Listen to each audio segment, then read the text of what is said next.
السلام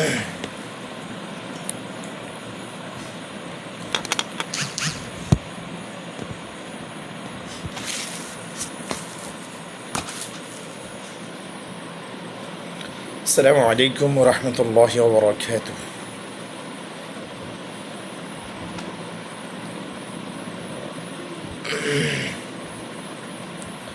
আমার আওয়াজ শুনতে পাচ্ছেন কিনা আমাকে কেউ একজন কমেন্ট করে জানাবেন, যে আওয়াজ শোনা যাচ্ছে কিনা একটু কমেন্ট করে কেউ জানাবেন।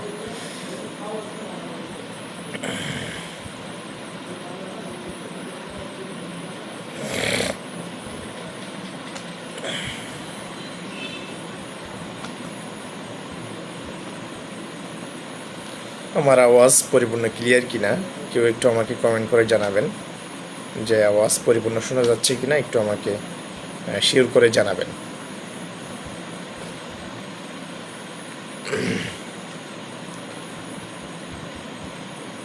পরিপূর্ণ আওয়াজ ক্লিয়ার কিনা আমাকে একটু জানাবেন।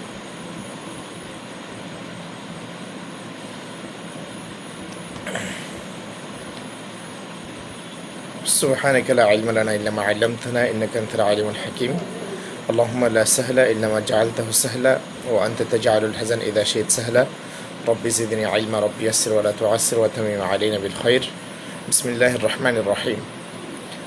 কে কোথা থেকে যুক্ত হয়েছেন, ইতিমধ্যে আমাদের সাথে যুক্ত যারা হয়েছেন তারা আমাকে জানাবেন যে আপনারা কোন জায়গা থেকে আমাকে শুনছেন, তা কমেন্ট করে জানাবেন, এবং আমার আওয়াজ পরিপূর্ণ শোনা যাচ্ছে কিনা তাও একটু কমেন্টে জানান। তারপরে আমরা আমাদের মূল আলোচনার দিকে যাব ইনশাআল্লাহ। মূল আলোচনার দিকে যাওয়ার আগে আমার ভয়েসটা পরিপূর্ণ শুনতে পাচ্ছেন কিনা একটু কমেন্ট করে জানাবেন, এবং পাশাপাশি যে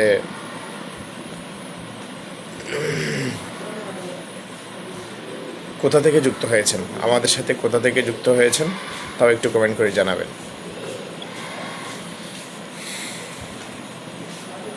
ওয়াহিদুজ্জামান, আসসালামু আলাইকুম হুজুর। ওয়ালাইকুম আসসালাম ওরহমতুল্লাহি ওবরাকাতুহু। আব্দুল সালাম বিএমএড, আমি পঞ্চগড় থেকে। মাশাআল্লাহ, জাযাকুমুল্লাহু আহসানুল জাযা। আর কে কোথা থেকে যুক্ত হয়েছে? বিল্লাল হোসেন ভবানীপুরি। জি মোহতারাম, ক্লিয়ার। আচ্ছা মাশাআল্লাহ। মুহসিন আক্তার বলছেন শোনা যাচ্ছে, ঠিক আছে, ধন্যবাদ।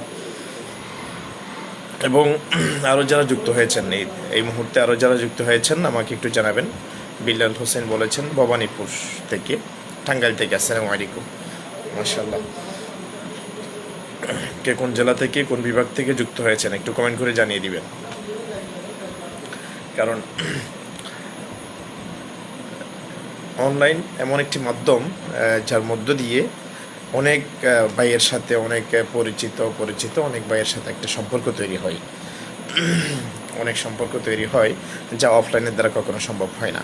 তাই সেই জন্য আমরা অনলাইনের মধ্যে পরস্পরের সাথে আমরা পরিচিত হই। এটা খুবই ভালো একটা পদ্ধতি আমি মনে করি। যাই হোক, এমডি জামিল উদ্দিন সায়েম ভাই বলেছেন আসসালামু আলাইকুম বগুড়া থেকে। মতিউর রহমান ভাই বলেছেন আসসালামু আলাইকুম মৌলভীবাজার থেকে। ওয়ালাইকুম আসসালাম রহমতুল্লাহ মৌলভীবাজার থেকে। মাশাআল্লাহ। এমডি নোমান বলেছেন আসসালামু আলাইকুম চট্টগ্রাম থেকে। মাশাআল্লাহ, চট্টগ্রাম থেকে। জি, এসকে ইয়াকুব ভাই বলেছেন ব্রাহ্মণবাড়িয়া থেকে। জালাল উদ্দিন ভাই বলেছেন চট্টগ্রাম থেকে। মাশাআল্লাহ, চট্টগ্রাম থেকে অনেকে যুক্ত হয়েছেন, সিলেট থেকে অনেকে যুক্ত হয়েছেন, বগুড়া থেকে অনেকে যুক্ত হয়েছেন। মাশাআল্লাহ, বিভিন্ন জায়গা থেকে যুক্ত হয়েছেন। আরও জানাবেন ইতিমধ্যে যারা জয়েন হয়েছেন আমাদের সাথে, কে কোন জায়গা থেকে আমাদেরকে দেখছেন, আমাদেরকে যারা শুনতে পাচ্ছেন একটু জানাবেন এই মুহূর্তে। কারা কারা আমাদেরকে দেখছেন এই মুহূর্তে একটু জানিয়ে দিন। শাহিন আলম ভাই বলেছেন আমি পাবনা থেকে। মাশাআল্লাহ, ধন্যবাদ। জি,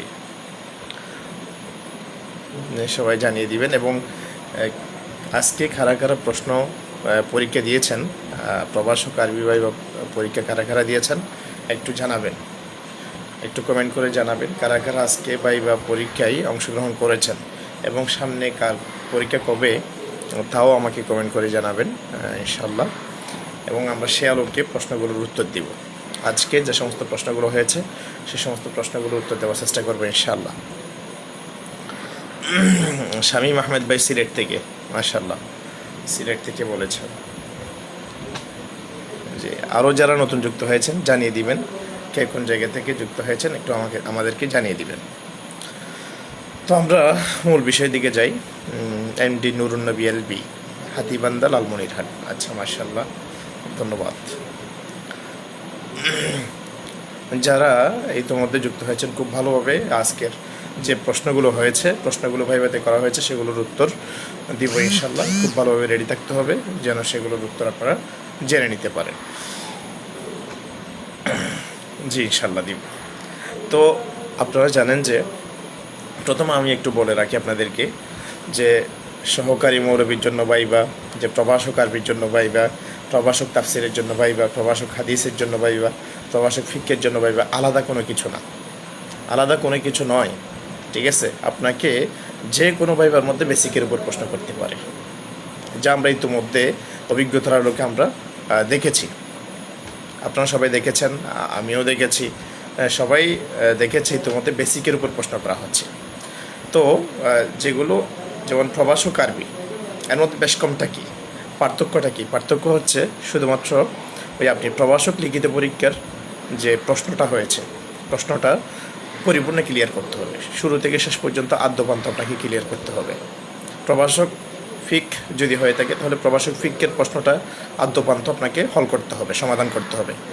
তদ্রূপভাবে সহকারী মৌলবীর প্রশ্ন যদি হয়ে থাকে তাহলে আদ্যপান্ত হল করতে হবে, সমাধান করতে হবে। এই ক্ষেত্রে শুধুমাত্র পার্থক্যটা হলো যে প্রত্যেকটা সাবজেক্টের, যে সাবজেক্টের লিখিত ভাইবা হবে, ওই ভাইবার ওই সাবজেক্টের আপনাকে কী করতে হবে, লিখিত পরীক্ষার প্রশ্নটার উত্তর আদ্যপান্ত আপনাকে দেখে নিতে হবে। আর বাকি বেসিকের প্রশ্নগুলো যে কোনো জায়গা থেকে আপনাকে ধরতে পারে। যেমন আমি সহকারী মৌলবীর জন্য যে পিডিএফ তৈরি করেছি, ওই সহকারী মৌলবীর পিডিএফগুলো থেকে আলহামদুলিল্লাহ অনেকগুলো কমন আসছে।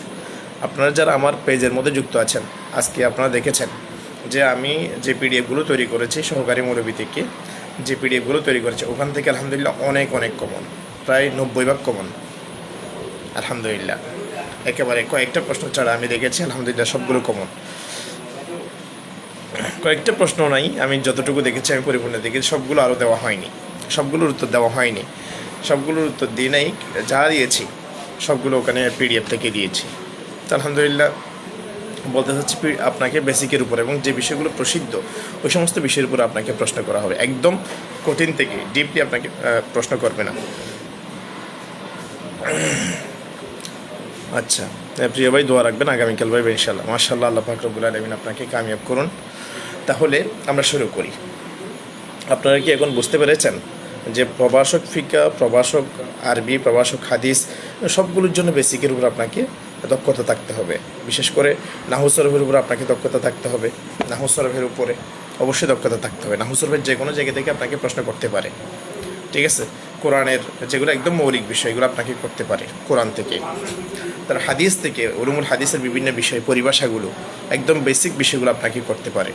যেমন আমরা আজকেও দেখেছি, সহকারী মৌলবীতেও আমরা দেখেছি, এখানে নির্দিষ্ট করে কোনো মানে সহকারী মৌলবীর জন্য, প্রভাষকের জন্য আলাদা কোনো কিছু নয়, শুধুমাত্র সংশ্লিষ্ট বিষয়ের প্রশ্নটা খুব ভালো করে দেখে নিতে হবে, এতটুকু পার্থক্য, আর কোনো পার্থক্য নেই। তাহলে আসুন আজকে যে সমস্ত প্রশ্নগুলো করেছে এর মধ্যে 1 নম্বর আমরা যদি বলি যে মা মানাল ফিকহ, ফিকহ শব্দের আবিধানিক অর্থ কি, পারিভাষিক অর্থ কি? যে ফিকহ শব্দের আবিধানিক অর্থ কি, পারিভাষিক অর্থ কি, এর ব্যাখ্যা আমি দিয়েছি, ওই আমার আইডিতে দিয়েছি। যে ফিকহ শব্দের আবিধানিক অর্থ হচ্ছে আল ফাহমু, বুঝা, আল ইলমু, জানা, ফাকিহা ইয়াফকাহু, বাবে সামিয়া ইসমা থেকে, বাবে কারমা থেকেও ব্যবহৃত হয়। ঠিক আছে, আর ফিকের যে পারিভাষিক সংজ্ঞা আমার আইডিতে দিয়ে দেওয়া হয়েছে, ওখান থেকে একদম ভালোভাবে ওটা নোট করে পড়ে নেবেন।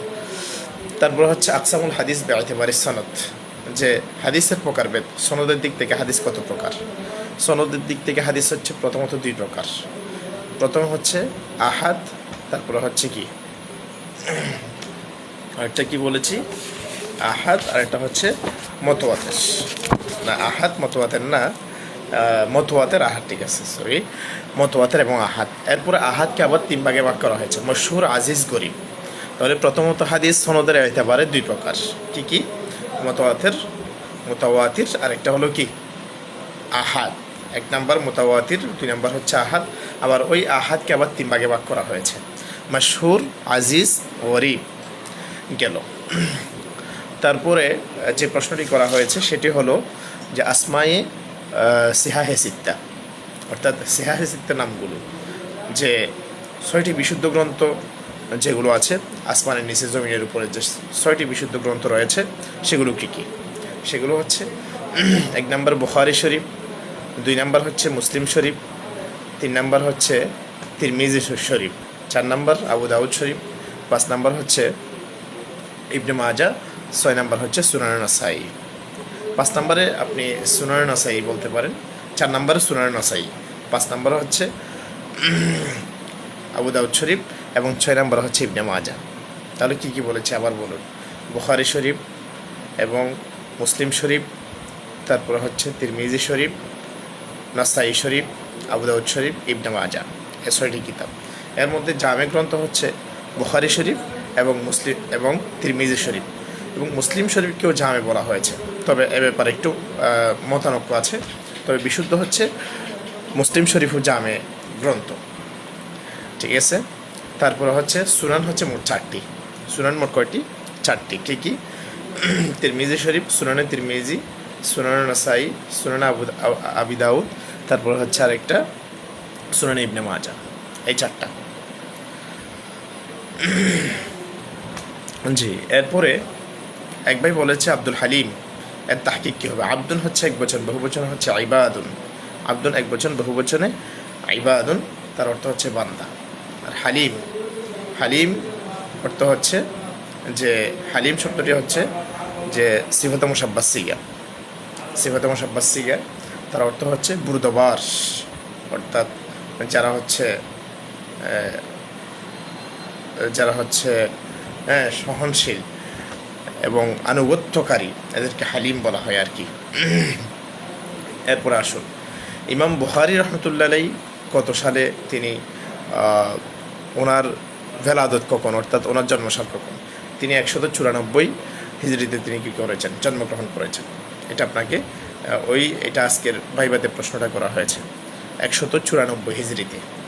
এবং ইমাম আবু হানিফা রহমতুল্লাহি আলাইহি ওনার জন্মসাল কখন? ইমাম আবু হানিফা রহমতুল্লাহ আলাইহির জন্মসাল হচ্ছে, তিনি 80 হিজরিতে তিনি কী করেছেন? জন্মগ্রহণ করেছেন, মৃত্যুবরণ করেছেন 150 হিজরিতে। তিনি 80 হিজরিতে জন্মগ্রহণ করেছেন, 150 হিজরিতে কী করেছেন? মৃত্যুবরণ করেছেন ইমাম আবু হানিফা রহমতুল্লাহি আলাইহি। আর ইমাম বুখারী রহমতুল্লাহ আলাইহি এবং ইমাম আবু হানিফা রহমতুল্লাহ আলাইহির মাঝখানে পার্থক্য কী? ইমাম আবু হানিফা রহমতুল্লাহ আলাইহি তিনি তাবিঈ ছিলেন, অর্থাৎ তিনি সাহাবায়ে কেরামদেরকে দেখেছেন, সেজন্য তিনি তাবিঈ, এবং তিনি অনেক উঁচু মাপের একজন ইমাম, যে 4জন বড় ইমাম, ইমাম আবু হানিফা রহমতুল্লাহি আলাইহি, ইমাম শাফিঈ রহমতুল্লাহি আলাইহি, ইমাম মালিক রহমতুল্লাহি আলাইহি, ইমাম আহমদ ইবনে হাম্বল রহমতুল্লাহ আলাইহি। এর মধ্যে ইমাম আবু হানিফা রহমতুল্লাহ আলাইহির মান অনেক উপরে। তিনি তাবিঈ ছিলেন, তিনি সরাসরি সাহাবীদের দেখা পেয়েছেন, সাক্ষাৎ পেয়েছেন, সেজন্য তিনি তাবিঈ। আর ইমাম বুখারী রহমতুল্লাহ আলাইহি তিনি তো অনেক পরের মানুষ, 194 হিজরিতে তিনি জন্মগ্রহণ করেছেন। আর ইমাম আবু হানিফা রহমতুল্লাহ আলাইহি 80 হিজরিতে জন্মগ্রহণ করেছেন। বুঝতেই পারতেছেন কত দূরত্ব। তো কিন্তু ইমাম বুখারী রহমতুল্লাহ আলাইহি এবং ইমাম আবু হানিফা রহমতুল্লাহ আলাইহি উভয়জন সম্মানিত মানুষ, উভয়জন অনেক উঁচু মাপের মানুষ। এবং ইমাম বুখারী রহমতুল্লাহ আলাইহি বুখারী শরীফের মতো কিতাব লিখেছেন, আসমানের নিচে জমিনের উপরে সবচেয়ে বিশুদ্ধ গ্রন্থ তিনি লিখেছেন। সেজন্য ইমাম বুখারী রহমতুল্লাহ আলাইহি এবং ইমাম আবু হানিফা রহমতুল্লাহ আলাইহি উভয়ের সম্মান অনেক বেশি। এবং ইমাম আবু হানিফা রহমতুল্লাহ আলাইহি তাবিঈ ছিলেন, এই বিষয়গুলো মাথায় রাখতে হবে। তারপরে হচ্ছে এরপরে দেখুন, উজুর ফরজ কয়টি, ফরাইজ উজু কয়টি, এই প্রশ্নটি করা হয়েছে। তো আপনারা সবাই জানেন যে চুলের গোড়া যেখানে শেষ হয়েছে সেখান থেকে নিয়ে থুতনির নিচ পর্যন্ত এবং এক কানের লতি থেকে অপর কানের লতি পর্যন্ত পরিপূর্ণ চেহারা ধৌত করাকে, এটা হচ্ছে 1 নাম্বার ফরজ। বিন্দু পরিমাণে এখানে শুকনা থাকতে পারবে না। 2 নাম্বার হচ্ছে উভয় হাত কনুই সহ ধৌত করা, এটা হচ্ছে কি ফরজ, কনুই সহ ধৌত করতে হবে। উভয় হাত ধৌত করা বললে হবে না, উভয় হাত কনুই সহ দৌত করা ফরজ। 3 নাম্বার হচ্ছে উভয় পা টাকনু সহ দৌত করা ফরজ, এটা আপনাকে বলতে হবে। 4 নাম্বার হচ্ছে মাথার 4 ভাগের 1 ভাগ মাসে করা, পুরা মাথা না, পুরা মাথা মাসে করা হচ্ছে মুস্তাহাব, আর মাথার 4 ভাগের 1 ভাগ মাসে করা হচ্ছে কি ফরজ। আমরা যেহেতু হানাফি মাযহাবের অনুসারী, সেই জন্য আমরা হানাফি মাযহাবকেই ওখানে প্রায়োরিটি দিয়ে আমরা ফিকহের মাসালাগুলো বলবো ওখানে ভাইবার মধ্যে। এবং উজুর ফরজের উপর যে দলিলটা সেটা দিন, সেটা আজকেও করা হয়েছে এই প্রশ্নটা, যেটা আমার পিডিএফের মধ্যে আমি আগেও রেডি করে রেখেছি এবং সেটা সহকারী মৌলবীর বাইবাতেও করা হয়েছে। তো আয়াতটা কি? আয়াতটা হচ্ছে বিসমিল্লাহির রহমানির রহিম, ইয়া আইয়ুহাল্লাযীনা আমানু ইযা কুমতুম ইলাস সালাতি ফাগসিলু উজুহাকুম ওয়া আইদিয়াকুম ইলাল মারাফিকি ওয়ামসাহু বিরুউসিকুম ওয়া আরজুলাকুম ইলাল কা'বাইন। এটি হচ্ছে ওই কোরআনের আয়াত, অর্থাৎ এই আয়াত দ্বারা ওজুর 4টি ফরজ সাব্যস্ত, এটি হচ্ছে দলিল। হাদিসে কুদসি কি? হাদিসে কুদসি কাকে বলে? হাদিসে কুদসি হচ্ছে ভাষা হচ্ছে কার? আল্লাহর, কিন্তু অর্থাৎ মূল কথাগুলো হচ্ছে আল্লাহর, কিন্তু অর্থাৎ রসুলের কি ভাষা? ভাষা হলো রসুলের, অর্থাৎ রসুল সাল্লাল্লাহু আলাইহি ওয়াসাল্লামের মুখ দিয়ে কথাগুলো বলেছেন, কিন্তু ভাব হচ্ছে আল্লাহ পাক রব্বুল আলামিনের। এগুলো হচ্ছে হাদিসে কুদসি। যেমন হাদিসে কুদসির উপর একটা উদাহরণ দিতে বলা হয়েছে, আসসামু লি ওয়া আনা আজজি বিহি, রোজা আমার জন্য, আমি এর প্রতিদান দেব। এটি হচ্ছে একটি হাদিসে কুদসি। এখানে ভাব যে অর্থ যে পরিপূর্ণ আল্লাহর, কিন্তু যে ইবাদত সেটা রসুলের, এ হচ্ছে কথা। তারপরে হচ্ছে এই যে আপনাকে ওখানে ঢোকার পরে যে বসতে বলা হবে, বসুন, এটার আরবি আজকে জিজ্ঞাসা করা হয়েছে। এটার আরবি হচ্ছে ইজলিস, যে ইজলিস, আর মেয়ে হলে ইজলিসি, ওয়াহিদ মুন্নাস হাজারের সিগা, এ হচ্ছে কথা। তো এখানে ইজলিসের তাহকিক জিজ্ঞাসা করা হয়েছে। ইজলিস হচ্ছে ওয়াহিদ মুজাক্কার হাজার, বহস হচ্ছে আমর হাজার মারুফ। বহস কি? আমর হাজার মারুফ। তো বাপ হচ্ছে জালাসা ইজলিসু, মাজির আইন কেলিমাতে জবর, মুজারের আইন কেলিমাতে সের। জালাসা ইজলিসু মুলক্কর জিম লাম সিন, মুলক্কর জিন লাম সিন হওয়ার কারণে,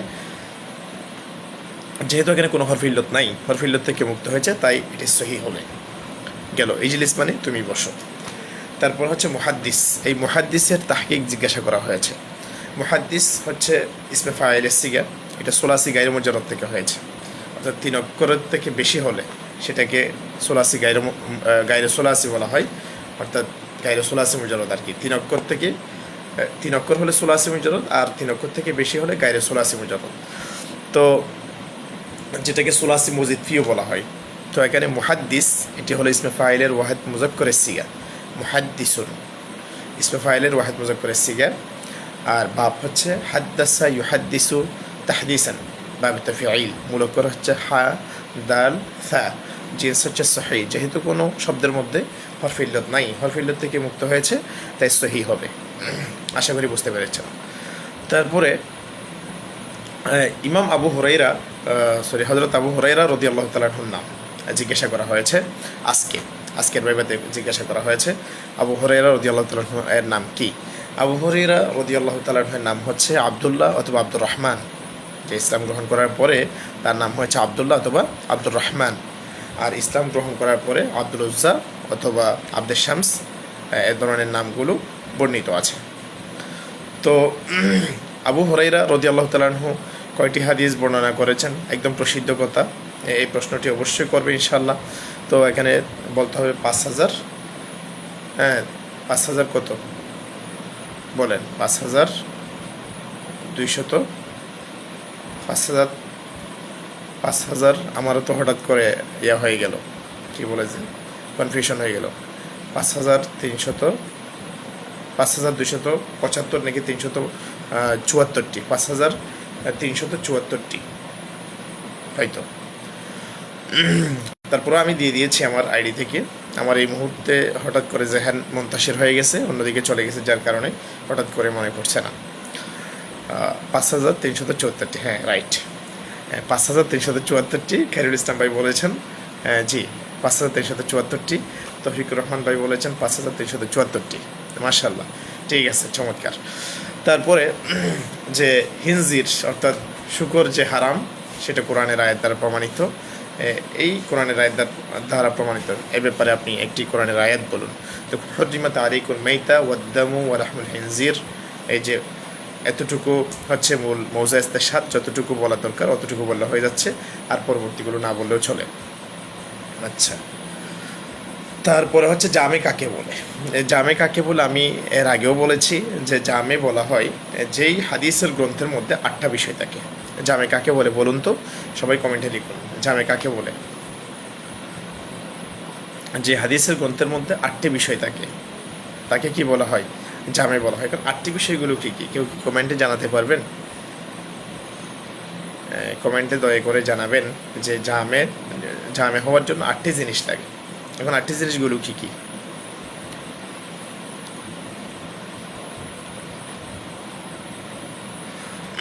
একটা শেয়ার আছে, সিয়ার আদাব ও তাফসীর ও আকায়েদ ফিতনে আহকাম ও আশাত ও মানাকিব। জি, তাহলে সিয়ার আদাব ও তাফসীর ও আকায়েদ, সিয়ার আদাব ও তাফসীর ও আকায়েদ ফিতনে আহকাম ও আশাত ও মানাকিব। তাহলে এই শেয়ারটা যদি মনে রাখতে পারেন, 8টা বিষয় অবশ্যই মনে থাকবে আর কখনো ভুলবেন না। তাহলে কি কি? সিয়ার, আদাব, তাফসীর, আকায়েদ, ফিতন, আহকাম, আশাত, মানাকিব। 8টি জিনিস। 8টি জিনিস জানলে তাহলে সেটি হলো জামে। অর্থাৎ কোনো হাদিস গ্রন্থের মধ্যে এই 8টি বিষয়কে কেন্দ্র করে যদি বাব থাকে, আবওয়াব অন্তর্ভুক্ত থাকে, সেটি হলো জামে। বুঝতে পেরেছেন কিনা সবাই? একটু জানাবেন। মুহাদ্দিস, মুহাদ্দিস অর্থ হলো যিনি হাদিসের পরিপূর্ণ পাণ্ডিত্যতা যিনি অর্জন করেছেন, হাদিসের পরিপূর্ণ সব কিছু ওনার হাদিসের উপরে তিনি ব্যুৎপত্তি অর্জন করেছেন, তিনি মুহাদ্দিস। তারপরে হচ্ছে আরেকটা বিষয় জিজ্ঞাসা করা হয়েছে, কালিমা কাকে বলে? কালিমা কাকে বলে সবাই কমেন্টে লিখে দিন। এটি নাহু সরফ থেকে জিজ্ঞাসা করা হয়েছে, একদম বেসিকের উপর একটা প্রশ্ন। তাই আমি বলবো যে কোনো জায়গার মধ্যে যে প্রভাষকের জন্য আলাদা বলতে কিছু নেই, শুধুমাত্র প্রশ্নটা আলাদা করে হল করতে হবে। তাই আমি বলবো বেসিকের উপর প্রশ্ন যে কোনো জায়গা থেকে করতে পারে, যে কোনো ভাইবার মধ্যে করতে পারে। কালিমা কাকে বলে একটু জানান আমাকে।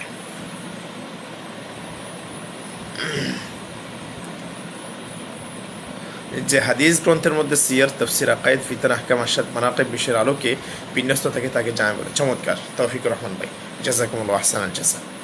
তারপরে কালিমা কাকে বলে সবাই কমেন্টে লিখে দিন। যত কমেন্টে লিখবেন অত বেশি আপনার মনে থাকবে যে কালিমা হলো আল কালিমাতু লফজুন ওসিআ লিমানান মুফরাদিন মুফরাদান মুফরাদুন। 3ভাবে পড়া যায়। যে হাদিসে কুদসির উত্তর, হাদিসে কুদসি কাকে বলে এর উত্তর ওবায়দুল কবির ভাই আগেও বলেছি, সুতরাং আগে একটু দেখে নেবেন লাইভ শেষ হওয়ার পরে, তখন বুঝতে পারবেন। ঠিক আছে? এবং আমি তো আজকেও এবং এর আগেও অনেকবার আমি আমার পেজ থেকে দিয়েছি, সরাসরি আমি নোটটা দিয়েছি আমার পিডিএফ থেকে। ঠিক আছে? তারপরে দেখুন যে হাদিস কালিমা কাকে বলে। আল কালিমাতু লফজুন ওসিআ লিমানান মুফরাদিন মুফরাদান মুফরাদুন। 3ভাবে পড়া যায়। তো কালিমা এমন একটি শব্দ যাকে একক অর্থের জন্য গঠন করা হয়েছে, যেমন বায়েজিদ, নজরুল, ঠিক আছে, তৌফিক, ওবায়দুল কবির, এই যে এগুলো হচ্ছে কামরুজ্জামান, এগুলো সব এক একটা কি কালিমা। অর্থাৎ কালিমা হলো মা ইয়াতালাফফাজু বিহিল ইনসান, সরি এগুলো তো এটাকে বলা হয় লফজ। লফজ কাকে বলে? মা ইয়াতালাফফাজু বিহিল ইনসান, মানুষ যা কিছু তলাফুজ করে, যা কিছু জবান থেকে বের করে সেগুলোকে লফজ বলে। ঠিক আছে? আর কালিমা বলে আল কালিমাতু লফজুন উযিআ লিমানান মুফরাদিন মুফরাদান মুফরাদিন মুফরাদান মুফরাদুন।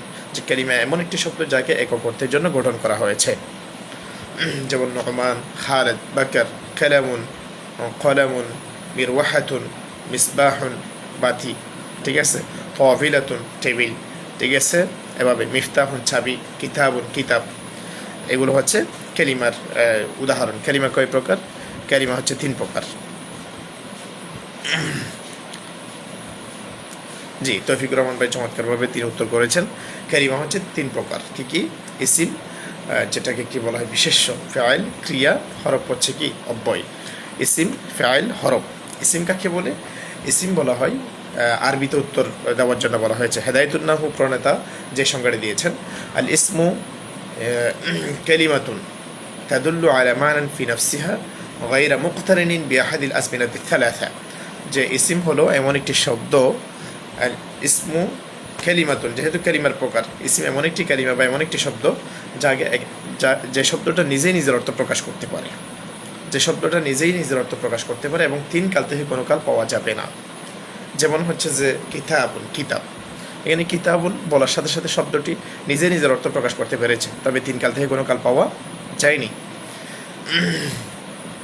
গেল, তিন কাল থেকে কোনো কাল পাওয়া যায়নি, এটা হলো ইসিম। ফেল কাকে বলে? আল ফাইলু কালিমাতুন তাদুল্লু আলা মানান ফি নাফসিহা মুখতারিনিন বিআহাদিল আজমিনাতিস সালাসা। যে ফেয়াইল বলা হয় এমন একটি শব্দ যা নিজেই নিজের অর্থ প্রকাশ করতে পারে এবং তিন কাল থেকে কোনো একটি কাল পাওয়া যাবে, তাকে ফেয়াইল বলা হয়। যেমন কাতাবা ইয়াকতুবু উক্তুব, জরাবা ইয়াজরিবু ইজরিব। যে যে শব্দটি নিজেই নিজের অর্থ প্রকাশ করতে পারে এবং তিনটি কাল থেকে যে কোনো একটি কাল পাওয়া যাবে, অবশ্যই যে কোনো একটি কাল পাওয়া যাবে। এখন কাল মোট কয় প্রকার আপনাকে প্রশ্ন করতে পারে? অতীতকাল, বর্তমানকাল, ভবিষ্যৎকাল, মাজি, হাল, মুস্তাকবেল। মাজি, হাল, মুস্তাকবেল। তো অতীতকাল, বর্তমানকাল, ভবিষ্যৎকাল থেকে যে কোনো একটি কাল পাওয়া গেলে সেটি হলো ফেয়াইল। যেমন হচ্ছে কাতাবা, সে লিখেছে, ইয়াকতুবু, সে লিখছে বা লিখবে, উক্তুব, তুমি লেখো। তো এখানে দেখুন শব্দটি নিজে নিজের অর্থ প্রকাশ করেছে এবং তিন কাল থেকে কোনো কাল পাওয়া গেছে, এটি হলো ফেয়াইল। হরফ কাকে বলে? কালিমাতুন লা তাদুল্লু আলা মানান ফি নাফসিহা বাল তাদুল্লু আলা মানান ফি গায়রিহা। যে হরফ বলা হয় যে শব্দটি নিজে নিজের অর্থ প্রকাশ করতে পারে না, বরং অন্যের সাথে মিলে অর্থটা প্রকাশ পায়। ইসিম ফাইলের সাথে মিলে অর্থটা প্রকাশ পায়। যেমন হচ্ছে মিন, মিন মানে থেকে, কিসের থেকে বোঝা যায়? যায় না। ইলা মানে দিকে, কিসের দিকে বোঝা যায়? যায় না। তো যখন আমি বলেছি সিত্তু মিন সীতাগুং ইলা ঢাকা, আমি চট্টগ্রাম থেকে ঢাকার দিকে সফর করেছি। সিত্তু মিন বাংলাদেশ ইলা পাকিস্তান, আমি বাংলাদেশ থেকে পাকিস্তানের দিকে সফর করেছি। সিত্তু মিন সিত্তু মিন বাংলাদেশে ইলাল হিন্দ, আমি বাংলাদেশ থেকে ভারতের দিকে আমি সফর করেছি। তাহলে এখানে হরফের জরের সাথে বা হরফের সাথে যখন আমরা ইসিম ফেলকে আমরা কী করেছি, অ্যাড করেছি, তখন কিন্তু পরিপূর্ণ অর্থ বোঝা যাচ্ছে। এ হলো ইসিমের প্রকারভেদ। এবং আরও একটা বিষয় জিজ্ঞাসা করা হয়েছে, ফেল কত প্রকার, কী কী? তো ফেলের প্রকার হচ্ছে, ফেল তিন প্রকার। যে মাজি, মুজারে, আমর। আমরের মধ্যে নাহিও আছে, অথবা আলাদা করে ভাগ করতে পারেন, মাজি, মুজারে, আমর, নাহি, 4 ভাগ করে করতে পারেন, সমস্যা নেই। এরপরে হচ্ছে যে কোরআনের মধ্যে সূরার সংখ্যা কয়টি? কোরআনের মধ্যে সূরার সংখ্যা হচ্ছে 114টি। এবং সহিহাইন বলতে কি বোঝায় আজকে প্রশ্ন করা হয়েছে।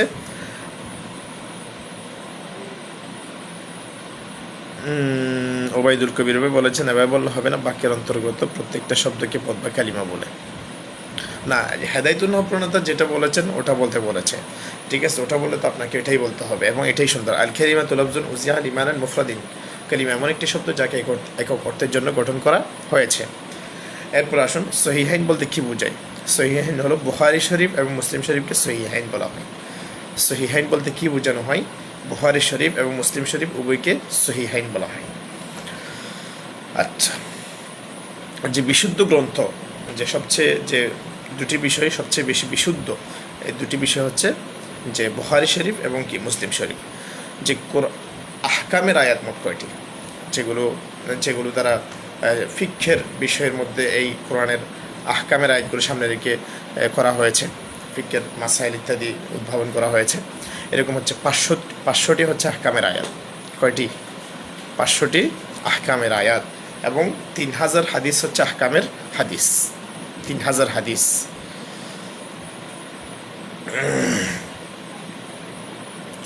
তারপরে একজন বলেছেন মুহাম্মাদুর রাসূলুল্লাহর তারকিব। মুহাম্মাদুর হচ্ছে মুবতাদা, রাসূলুল্লাহ যে রসুলুন হচ্ছে মুজাফ, আল্লাহ হচ্ছে মুজাফ ইলাইহি। মুজাফ ইলাইহি মিলে খবর, মুবতাদা খবর মিলে জুমলা ইসমিয়া। জি বুখারী এবং মুসলিম শরীফ উভয়কে একসাথে সহিহাইন বলা হয়। জি নজরুল ইসলাম ভাই উত্তর করেছেন, জাযাকুমুল্লাহ আহসানুল জাযা। গেল। তারপরে আরও যে সমস্ত প্রশ্নগুলো করেছেন এবং সাল্লাল্লাহু আলাইহি ওয়াসাল্লামের তারকিবও কিন্তু আমি ওখানে আমার গ্রুপের মধ্যে দিয়েছি, অর্থাৎ আমার এই পেজের মধ্যে আমি দিয়েছি।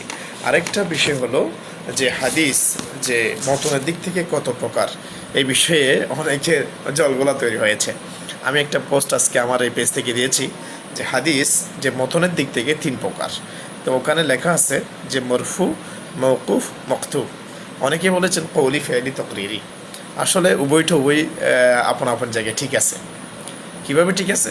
তার উত্তর হলো যে হাদিস মতনের দিক থেকে প্রথমে 3 প্রকার, যে মরফু, মওকুফ, মকতুব, 3 প্রকার বলবো। এরপরে আবার এগুলো হচ্ছে মতনের দিক থেকে। এরপর আবার মরফুটাকে আবার 2 ভাগে ভাগ করা হয়েছে, হুকমি এবং তাসরিহাই। হুকমি এবং তাসরিহাই। আবার হুকমিটা আবার 3 প্রকার, কওলি, ফি'লি, তাকরিরি।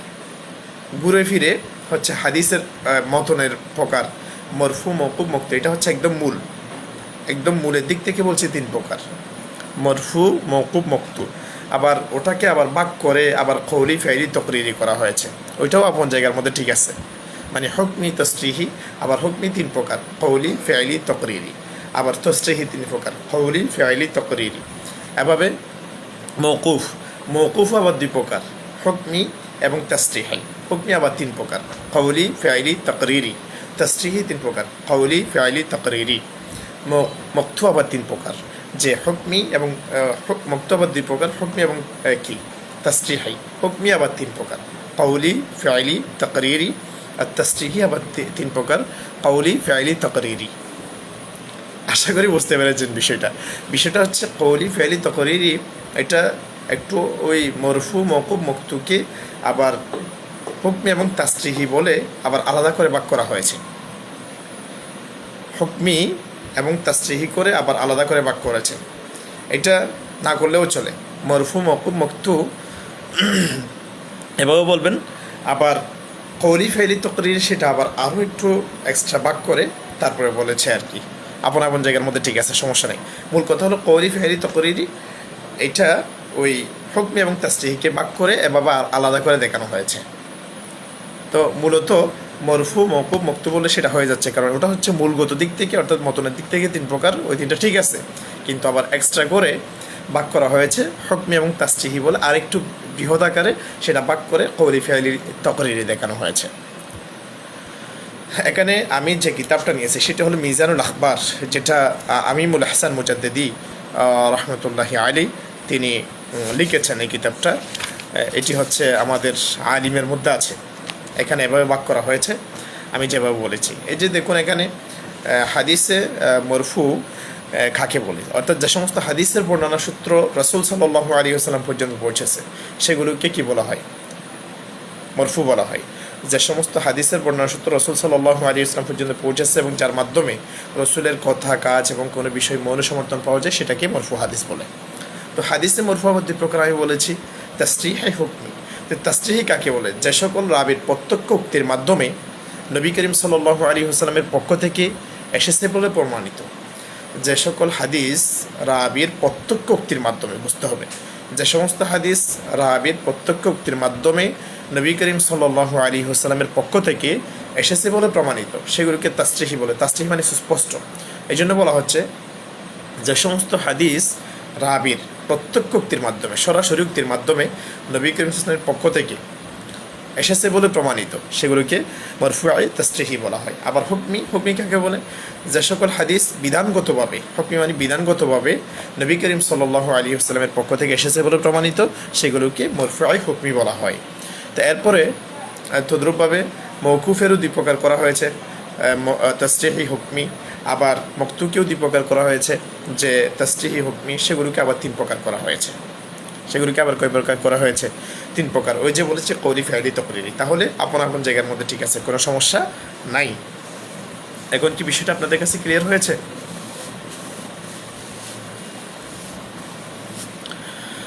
এরপরে সনদ কাকে বলা হয়? যে সনদের আরবি সংজ্ঞা দিন। আপনাকে যদি বলে হুয়া সিলসিলাতুর রিজাল আল মুসিলাতু ইলাল মাতান, যে হাদিস বর্ণনাকারীদের নামের পারস্পরিক ধারাবাহিকতাকে সনদ বলে, অর্থাৎ মূল হাদিসের ইবারত শুরু হওয়ার আগ পর্যন্ত যে রাবিদের যে একটা পারস্পরিক ধারাবাহিকতা, যে একটা বর্ণনা সূত্র রাবিদের, সেটাকে কি বলে? সনদ বলে। হুয়া সিলসিলাতুর রিজাল, অর্থাৎ যে হাদিস বর্ণনাকারীদের যে একটা নামের পারস্পরিক ধারাবাহিকতা, আল মুসিলাতু ইলাল মতন, যেটা মতন পর্যন্ত পৌঁছিয়ে দেয়, ঠিক আছে? অর্থাৎ মতনের আগ পর্যন্ত যেটা আছে রাবিদের যে একটা বর্ণনা সূত্র, সেটাকে কি বলা হয়? সনদ বলা হয়। মতন কাকে বলে? মতন বলা হয় আল মাতনু হুয়া আলফাজুল হাদিস, যে মতন হলো হাদিসের যে মূল আলফাজগুলো, শব্দগুলো, হাদিসের মূল ইবারত, এটাকে মতন বলা হয়। আশা করি সবাই বুঝতে পেরেছেন। এই বিষয়টা কি আপনাদের বুঝে আসছে? আমাকে একটু জানাবেন। তারপরে এরপরে হচ্ছে সনদের দিক থেকে হাদিস কত প্রকার, এই বিষয়ে অনেকের জলগোলা তৈরি হয়। যে আকসামুল হাদিস বি'তাবার সনদ, স্পষ্ট এখানে কি করে দেওয়া হয়েছে, অর্থাৎ ছক আকারে দিয়ে দেওয়া হয়েছে। মুতাওয়াতির, আহাদ। আবার আহাদ আবার 3 প্রকার, মাশহুর, আজিজ, গরিব। মাশহুর, আজিজ, গরিব। এখন মুতাওয়াতির কাকে বলা হয়? মুতাওয়াতির হলো হাদিসে মুতাওয়াতির এমন হাদিসকে বলা হয় যা অসংখ্য বর্ণনাকারী বর্ণনা করেছেন। অসংখ্য বর্ণনাকারী কী করেছেন? বর্ণনা করেছেন, যাদের সংখ্যা এত বেশি এবং বাসস্থানের দূরত্বের ফলে, তাদের বাসস্থান যে পারস্পরিক বাসস্থানের দূরত্বের ফলে তাদের সকলের মিথ্যার উপর একমত হওয়ার ধারণা করা যায় না। সবাই মিলে একটা মিথ্যার উপর যে একমত হয়ে গেছে, এটা কখনো ধারণা করা যায় না। কেন? সংখ্যার দিক থেকে বেশি হওয়ার কারণে এবং বাসস্থানের দিক থেকে দূরত্ব হওয়ার কারণে। আর এ বর্ণনার ধারাবাহিকতা সবসময় অব্যাহত রয়েছে, সেই জন্য সেটা মুতাওয়াতির। তারপর হচ্ছে আবার এরপরে মশহুর কাকে বলে? এই যে বলেছে আহাদ, আহাদ আবার 3 প্রকার, মশহুর, আজিজ, গরিব। মশহুর কাকে বলে? যে হাদিসের বর্ণনা সূত্র 2-এর অধিক তবে মুতাওয়াতির পর্যন্ত পৌঁছে নাই, তাকে মশহুর হাদিস বলে। তাহলে যে হাদিসের বর্ণনা সূত্র 2-এর অধিক হবে, যে হাদিসের কি বলেছি? বর্ণনা সূত্র 2-এর অধিক, যে হাদিসের বর্ণনা সূত্র 2-এর অধিক তবে মুতাওয়াতির পর্যায় পর্যন্ত পৌঁছে নাই, তাকে মশহুর হাদিস বলে। গরিব হাদিস কাকে বলে? গরিব হাদিস হলো যে হাদিসের বর্ণনাকারী কোনো স্তরে একজন হবে, যে হাদিসের বর্ণনাকারী কোনো স্তরে একজন হবে, তাকে কি বলে? গরিব হাদিস বলে। আবার বলছি, গরিব হাদিস কাকে বলে? যে হাদিসের বর্ণনাকারী কোনো স্তরে একজন হবে, তাকে গরিব হাদিস। গরিব মানে কি? নিঃস্ব, যার কাছে কোনো কিছু থাকে না, হ্যাঁ, অথবা থাকলেও হালকা। মিসকিন মানে যার কাছে একেবারে কোনো কিছুই নেই। গরিব মানে যার কাছে কি আছে? মাল্লাহু শাইউন, যার জন্য কি কোনো কিছু আছে। তো এখন গরিব মানে এভাবে মনে রাখতে হবে যে হাদিসের বর্ণনাকারী কোনো স্তরে একজন। গরিব মানে কি? যার কাছে কম থাকবে তিনিই গরিব। তাহলে এখানেও যে হাদিসের বর্ণনাকারী শুধু একজন মানে গরিব, বেশি তো না, একজন, সেজন্য তাকে গরিব বলে। আর যে হাদিসের বর্ণনা সূত্র 2-এর অধিক হবে কিন্তু মুতাওয়াতির পর্যায় পর্যন্ত পৌঁছে নাই, তাকে মশহুর বলে। কারণ মশহুর মানে হচ্ছে প্রসিদ্ধ। তো 2-এর অধিক হলে তেমনিও প্রসিদ্ধ হবে, যদিও বা মুতাওয়াতির পর্যায়ে পৌঁছে নাই। গরিব হাদিস কাকে বলে? মশহুর কাকে বলে? মুতাওয়াতির কাকে বলে? আমরা বলেছি গেল। এই বিষয়গুলো খুবই গুরুত্বপূর্ণ, আপনাদেরকে বিষয়গুলো মনে রাখতে হবে। আর উসুল হাদিস কাকে বলে? উসুল হাদিস হলো এই বিষয়গুলো আমি এমনি আজকে যা যা প্রশ্ন করা হয়েছে প্রায় বলেছি আলহামদুলিল্লাহ, তো প্রায় বলা হয়েছে। আর যে বিষয়গুলো আরও করার মতো প্রশ্ন, অবশ্যই করার মতো প্রশ্ন, এগুলো একটু বলছি। যে উসুল হাদিস হলো হুয়া ইলমুন ইউরাফু বিহি আহওয়ালুস সানাদি ওয়াল মাতান, যে শাস্ত্র অধ্যয়নের মাধ্যমে হাদিসের সনদ এবং মতন সম্পর্কে জানা যায়, তাকে কি বলা হয়? উসুল হাদিস বলা হয়। যে হাদিসের অধ্যয়নের মাধ্যমে হাদিসের সনদ এবং মতন সম্পর্কে জানা যায়, তাকে কি বলা হয়? উসুলে হাদিস বলা হয়। আর উসুল হাদিসের পরিভাষা বিষয়বস্তু হলো যে সনদ এবং মতনই হলো উসুল হাদিসের বিষয়বস্তু। সনদ একটা হলো সনদ আর একটা হলো মতন, উভয়টা নিয়ে কি করে? উসুল হাদিসের মতো আলোচনা করে, এটা উসুল হাদিসের বিষয়বস্তু। উসুল হাদিসের গরজ, উদ্দেশ্য হচ্ছে সহি এবং গায়রে হাদিসের মধ্যে, সহি এবং গায়রে সহি হাদিসের মধ্যে পার্থক্য নির্ণয়ের যোগ্যতা অর্জন করা, সেটা হলো উসুল হাদিসের উদ্দেশ্য। সহি এবং গায়রে সহি হাদিসের মধ্যে পার্থক্য নির্ণয়ের যোগ্যতা অর্জন করা, এটাকে বলা হয় উসুল হাদিস। আব্দুল আউয়াল ভাই তিনি বলেছেন, কেমন আছেন? আছি আলহামদুলিল্লাহ ভাই।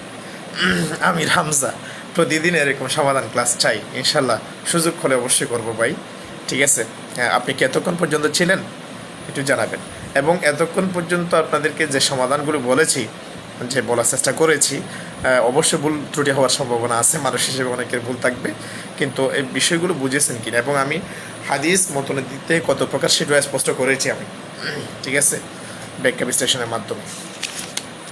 তাহলে এখন ইতিমধ্যে উসুল হাদিসের আমরা যে সংজ্ঞা এবং বিষয়বস্তু এবং উদ্দেশ্য সম্পর্কে আমরা আলোচনা করেছি, এবং পাশাপাশি সনদ কাকে বলে, মতন কাকে বলে আমরা বলেছি, মুতাওয়াতির কাকে বলে, মশহুর কাকে বলে, গরিব কাকে বলে আমরা বলেছি, যঈফ হাদিস কাকে বলে, এই বিষয়টা খুবই গুরুত্বপূর্ণ। আসলে আমি আগেও বলেছি, নুরুন নবী ভাই, আমি আগেই বলে দিয়েছি, আসলে তাফসির যে আবার প্রভাষক আরবি, এখানে আলাদা কোনো কিছু নেই। আপনাকে তাফসির যখন বলেছে, তাফসির যখন আপনি করেছেন, আপনি কোন বিষয়ে কামিল করেছেন জিজ্ঞাসা করলে একটা বিষয় আলাদা, সেটা হলো আপনাকে তাফসিরের প্রশ্নটা ভালো করে দেখতে হবে আদ্যপান্ত, শুরু থেকে শেষ পর্যন্ত। আর তাফসির সম্পর্কে যখন আপনি বলবেন, তখন তাফসির কাকে বলে, তাফসিরের বিষয়বস্তু কী, এলমে তাফসির কাকে বলে, তাফসিরের কোন জায়গায় কি, এই বিষয়গুলো জেনে নেবেন।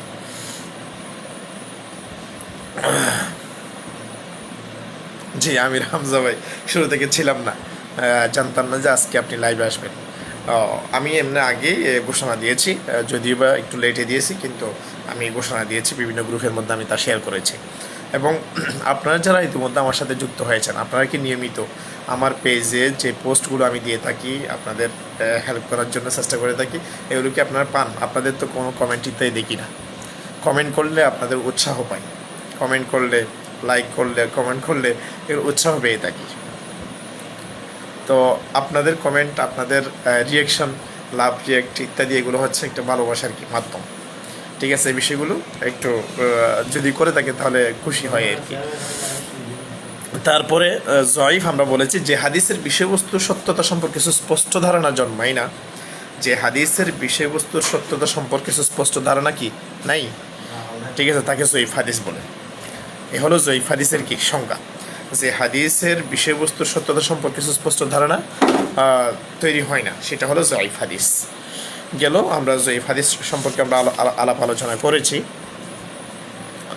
তারপরে আরও যে বিষয়গুলো শাইহাইন, আরেকটা বিষয় জানতে হবে আপনাদেরকে, উসুল হাদিসের মধ্যে শাইহাইন বলতে কি, শাইহাইন বলতে কাকে বোঝানো হয়। নুরুন নবীর তারকিব কী হবে? একদম সহজ, নুরুন হচ্ছে মোজাফ, নবী হচ্ছে মোজাফিলে, মোজাফ মোজাফিলে মিলে খবর, আর ইসমি যে উজ্জ আছে এটি হচ্ছে মুক্তাদা, মুক্তাদা এবং খবর মিলে জুমলা ইসমিয়া। বুঝতে পেরেছেন? সবসময় নামের তারকিব করার আগে আগে একটা ইসমি উজ্জ ধরতে হবে। ইসমি হচ্ছে মুক্তাদা, আর নুরুন নবী হচ্ছে নুরুন মোজাফ, আর নবী মোজাফিলে, মোজাফ মোজাফিলে মিলে খবর, মুক্তাদা খবর মিলে জুমলা ইসমিয়া। সহকারী মৌলের পদে ভাইবা দেওয়ার সময় আপনার ভিডিও দেখে সবচেয়ে বেশি আলহামদুলিল্লাহ উপকৃত হয়েছে। আচ্ছা, তাফসির বিষয়ে জাজাকাল্লাহ, ধন্যবাদ। তাফসির বিষয়ে কোনো প্রশ্ন আজকে করেনি। তাফসির বিষয়ে প্রশ্ন তো করেছে, ওই যে বললাম, এখানে যেহেতু কোরআন রিলেটেড আপনাকে করবে যে কোরআনের আয়াত কয়টি, কোরআনের মধ্যে মোট কয়টি আয়াত, এটাও জিজ্ঞাসা করেছে। কোরআনের মধ্যে মোট আয়াত হচ্ছে ৬,২৩৬টি, এটাই শুদ্ধ। ৬,৬৬৬টা আগে বিভিন্ন কিতাবের মধ্যে লেখা ছিল, কিন্তু সেটা ভুল। ৬,২৩৬টি এটাই হচ্ছে শুদ্ধ, কি দলিলের ভিত্তিতে এটাই শুদ্ধ। বুঝতে পেরেছেন? গেল। তারপরে ৬,২৩৬টি, এই বিষয়গুলো আপনাকে করবেন তাফসির যখন আপনি করবেন, এবং তাফসিরের অর্থ, তাফসিরের যে বিষয়বস্তু, তাফসিরের উদ্দেশ্যে এগুলো আপনাকে করবে। ঠিক আছে? জি, মোহাম্মদ একরাম হোসেন সাইফি, আল্লাহ আপনার এই খিদমতকে কবুল করুন, আমিন আমিন ইয়া রব। আব্দুল হান্নান তাহকিক বলে দিন ভাই। আচ্ছা, আব্দুল হান্নান তাহকিক বলে দিতাম। আব্দুল হচ্ছে এক বচন, বহু বচন হচ্ছে ইবাদুন। আব্দুল হান্নান হচ্ছে আব্দুল মুজাফ, আল হান্নান মুজাফিলাই, মুজাফ মুজাফিলাই মিলে খবর, ইসমি হচ্ছে মুক্তাদা, মাহজুফ, মুক্তাদা এবং খবর মিলে জুমলা ইসমিয়া। তৌফিকুর রহমান, এখানে তৌফিকুর রহমান, তৌফিকুন হচ্ছে মুজাফ, আর রহমান হচ্ছে মুজাফিলাই, মুজাফ মুজাফিলাই মিলে হচ্ছে খবর, আর ইসমি উজ্জা মুক্তাদা, মুক্তাদা এবং খবর মিলে জুমলা ইসমিয়া। আরও কয়েকটা বিষয় জিজ্ঞাসা করতে পারে। আমি যে বলেছি আপনাদেরকে, উসুল হাদিসের মধ্যে যে শাইহাইন বলতে কাকে বোঝানো হয়, ইমাম বুখারী রহমতুল্লাহ আলাই এবং ইমাম মুসলিম রহমতুল্লাহ আলাই উভয়জনকে শাইহাইন বলা হয়। বুঝতে পেরেছেন সবাই? ইমাম বুখারী এবং ইমাম মুসলিম উভয়জনকে শাইহাইন বলা হয়। আচ্ছা, তারপরে আসুন আমরা আরও কয়েকটা গুরুত্বপূর্ণ বিষয় আমরা আলোচনা করবো ইনশাআল্লাহ। জি,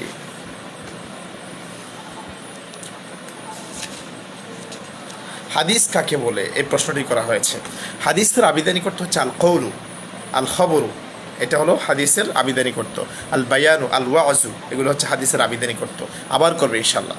হাদিসের পারিবারিক সংখ্যা হচ্ছে আল হাদিসু মা উজিফা ইলা নবী সাল্লাল্লাহু আলাইহি ওয়াসাল্লাম মিন কওলিন আও ফি'লিন আও তাকরিরিন, যে হাদিস হলো রাসূল সাল্লাল্লাহু আলাইহি ওয়াসাল্লামের কথা, কাজ, মৌন সমর্থন।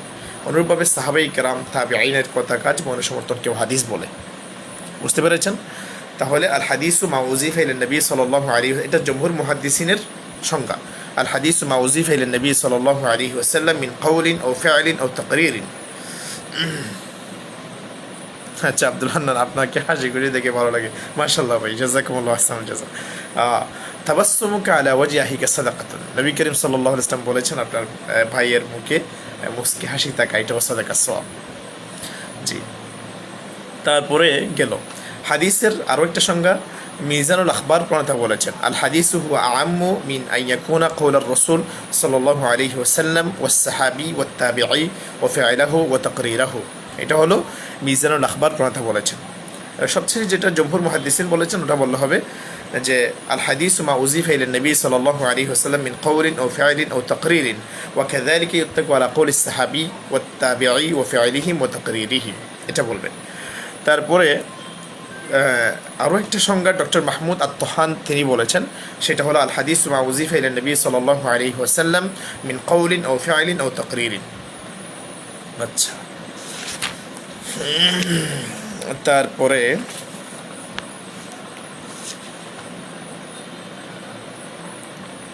আমরা যে বিষয়গুলো আলোচনা করব, আরও কয়েকটা বিষয় আমরা আলোচনা করব।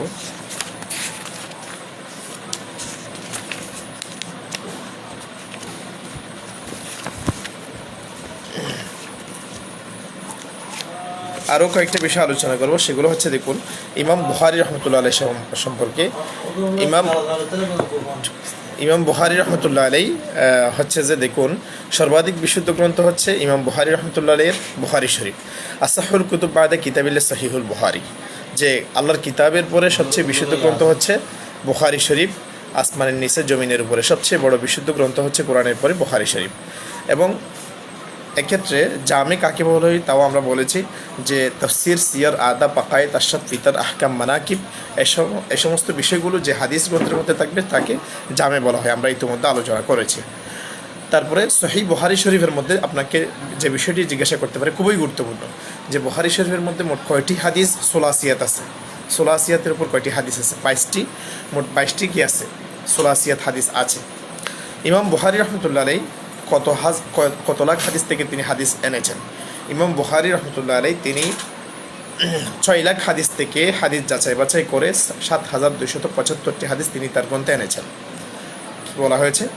6 লাখ হাদিস থেকে 7275টি। এই বিষয়টি, এই সংখ্যাটি আপনাকে মনে রাখতে হবে। 7275টি হাদিস তিনি বর্ণনা করেছেন। তারপর ইমাম বুখারী রহমতুল্লাহ আলাইহি তার এই কিতাবকে কয়েকটি কিতাবে তিনি বিভক্ত করেছেন, আবার প্রত্যেকটা কিতাবকে আবার কতগুলো ভাবে তিনি বিভক্ত করেছেন। এটা বুখারী শরীফের একমাত্র বৈশিষ্ট্য। আবার ভাবের অধীনে ফসলও তিনি এনেছেন। তাহলে ইমাম বুখারী রহমতুল্লাহ আলাইহি তার বুখারী শরীফকে কয়েকটা কিতাবে তিনি কি করেছেন? ভাগ করেছেন। আবার কিতাবের অধীনে ভাব আছে, ভাবের অধীনে আবার ফসল আছে। ইমাম বুখারী রহমতুল্লাহ আলাইহি প্রায় 90,000 মুহাদ্দিস ইমাম বুখারী থেকে হাদিস গ্রহণ করেছেন। সুবহানাল্লাহ। তাহলে এখানে দেখুন প্রায় 90,000 মুহাদ্দিস ইমাম বুখারী থেকে হাদিস গ্রহণ করেছেন। এই বিষয়টাও আপনাকে মাথায় রাখতে হবে। বুখারী শরীফকে আবার ফিকহি দৃষ্টিকোণ থেকেও সাজানো হয়েছে, এটাও বুখারী শরীফের একটা বৈশিষ্ট্য। বুখারী শরীফে মোট 97টি কিতাব আছে। মোট কয়টি কিতাব আছে? 97টি কিতাব আছে। 4908টি বাব আছে। 4908টি বাব আছে।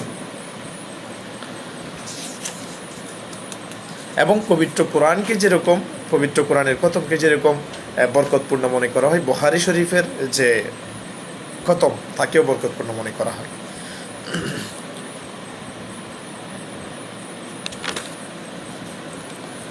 ইমাম মুসলিম রহমতুল্লাহি আলাইহি এর জন্মসাল, মৃত্যুসাল তাও আমরা আলোচনা করেছি। ইমাম মুসলিম রহমতুল্লাহ আলাইহি এবং ইমাম বুখারী রহমতুল্লাহ আলাইহি, ইমাম আবু হানিফা রহমতুল্লাহ আলাইহি সবগুলো আমরা আলোচনা করেছি। এই বিষয়গুলো মনে রাখা খুবই গুরুত্বপূর্ণ। উসুল হাদিসের যেহেতু আমাদের বেশিরভাগ আমাদের ভাই কিসের উপর কামিল করেছেন? হাদিসের উপর কামিল করেছেন, সেজন্য হাদিস ভিত্তিক প্রশ্নগুলো বেশি করা হচ্ছে। আমরা অভিজ্ঞতার আলোকে যা দেখতে পাচ্ছি যে অধিকাংশ ভাই বোন কামিল হাদিসের উপর করার কারণে হাদিস থেকে বেশি প্রশ্ন করা হচ্ছে। নাহু সরফ তো আছেই, নাহু সরফের উপর বেশি গুরুত্ব দিবেন।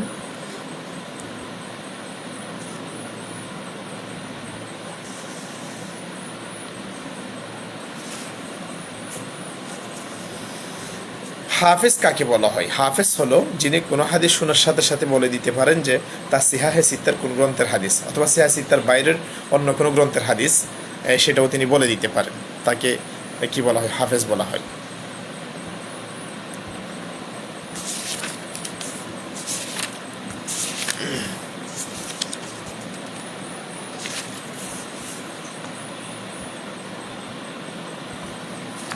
তাহলে রহিমের তাহকিক কি? রহিম হচ্ছে একটা সিফাতে মুশাব্বা।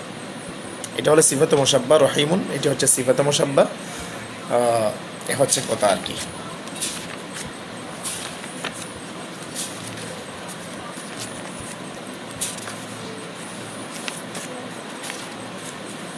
তো আমরা আলহামদুলিল্লাহ মোটামুটি আলোচনা করেছি আজকের বিষয়গুলো, এবং যা যা প্রশ্ন করেছে উত্তর দেওয়ার চেষ্টা করেছি আলহামদুলিল্লাহ। আর কারো কোনো ধরনের প্রশ্ন থাকলে সেগুলো ব্যক্তিগত ইনশাল্লাহ আমাকে নক দিয়ে ইনশাল্লাহ জেনে নিতে পারেন।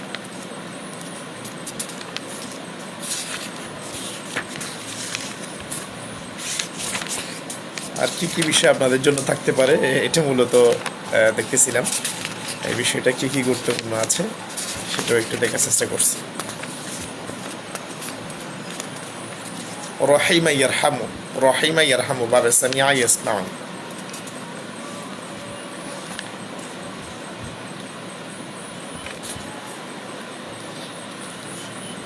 সহি কাকে বলা হয়, সহি লিজাতিহি কাকে বলা হয়, যদি আপনাকে প্রশ্নটা করে, খুবই গুরুত্বপূর্ণ একটা প্রশ্ন, যে হাদিসের সনদ মুত্তাসিল এবং বর্ণনাকারী পরিপূর্ণ স্মৃতিশক্তির অধিকারী এবং ন্যায়নিষ্ঠাবান হবে।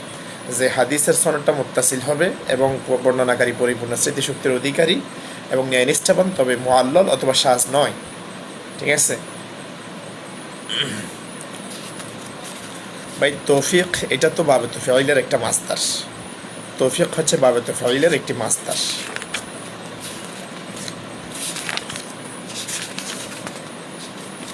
ইমাম বুখারী রহমতুল্লাহের নাম আপনাকে পরিপূর্ণ জিজ্ঞাসা করতে পারে। ইমাম বুখারী রহমতুল্লাহের নাম হচ্ছে আবদুল্লাহ, নাম হচ্ছে মোহাম্মদ, উপনাম হচ্ছে আবু আবদুল্লাহ। ইমাম বুখারী রহমতুল্লাহের নাম মোহাম্মদ, উপনাম আবু আবদুল্লাহ, উপাধি হচ্ছে আমিরুল মুমিনিন ফিল হাদিস। এটি চমৎকার একটি প্রশ্ন। আপনাকে প্রশ্ন করতে পারে যে হাদিসের জগতে আমিরুল মুমিনিন ফিল হাদিস কার উপাধি বলুন, তখন আপনাকে বলতে হবে যে ইমাম বুখারী রহমতুল্লাহি আলাইহি।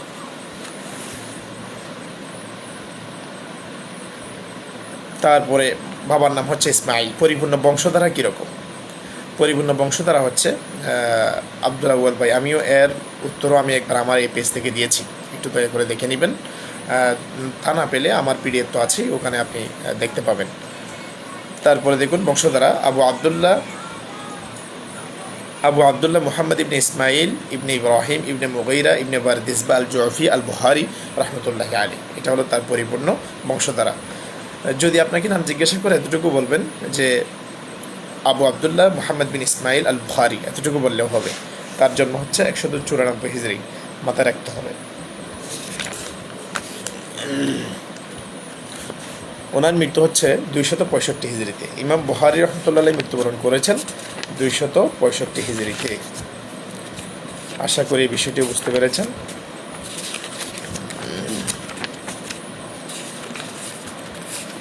তো আমাদের লাইভ সেশন অনেক লম্বা হয়ে গেছে, আমরা আর দেরি না করি, আমরা এখানে শেষ করি আমাদের এই পর্বে। ইনশাল্লাহ আগামীকাল যে সমস্ত প্রশ্নগুলো করা হবে সেগুলোর উত্তর ইনশাল্লাহ যদি সময় পাই দেওয়ার চেষ্টা করবে ইনশাল্লাহ। যে এখানে একজন ভাই বলেছেন ইসমি মোহাম্মদ একরাম হুসাইন। ইসমি হচ্ছে মুক্তদা, একরাম হোসেন হচ্ছে খবর, মুক্তদা খবর মিলে জুমলা ইসমি, ব্যাস যথেষ্ট, আর কোনো কিছু তো জানার দরকার নাই। ঠিক আছে,